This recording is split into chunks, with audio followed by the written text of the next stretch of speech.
Dollar लगातार मजबूत हो रहा है, रुपया दबाव में है और हर बार जब भारतीय करेंसी कमजोर होती है तो लोगों के मन में चिंता बढ़ जाती है। लेकिन इस बार रुपए की गिरावट को लेकर देश के जाने माने अर्थशास्त्री और योजना आयोग के farmer vice president Montek Singh Ahluwalia ने ऐसा बयान दिया है जिसने नई बहस छेड़ दी है। आखिर इन्होंने ऐसा क्या कहा जो एक नई बहस छिड़ गई है? चलिए विस्तार से इस बारे में बात करते हैं, उनकी चेतावनी के बारे में। नमस्कार, मैं आपके साथ तनिष और आप देख रहे हैं विस्तार। देखिए, उन्होंने कहा है कि वैश्विक दबावों के बीच आरबीआई द्वारा रुपये को कमजोर होने देना बिल्कुल सही फैसला था। यानी हर हाल में रुपये को बचाने की कोशिश जरूरी नहीं होती।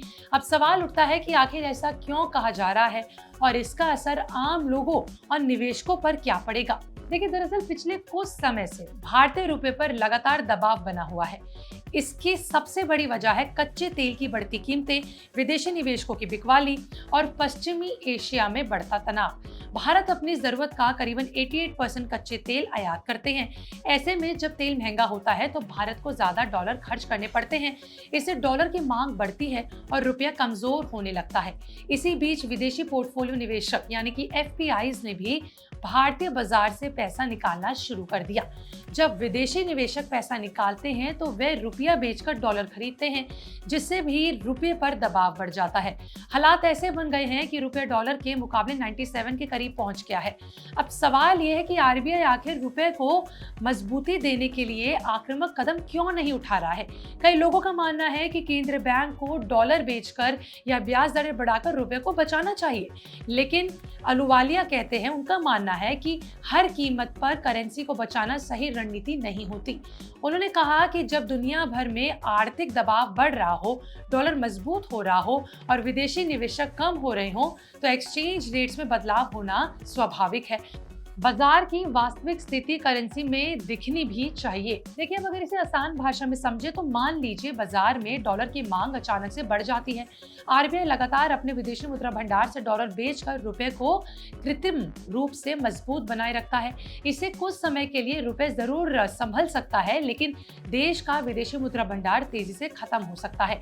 अहलुवालिया का कहना है कि लंबे समय तक ऐसा करना समझदारी बिल्कुल नहीं है। उनका मानना है कि भारत पहले विदेशी पूंजी के दम पर अपने चालू खाते को जो घाटा है उसे आसानी से पूरा कर सकता है, लेकिन पिछले 2 सालों में विदेशी जो निवेश है उस पर बहुत ज्यादा कमजोरी आई है। ऐसे में सिर्फ खर्च करके रुपए को बचाने की कोशिश टिकाऊ नहीं मानी जाएगी, उल्टा नुकसान में हम जाएंगे।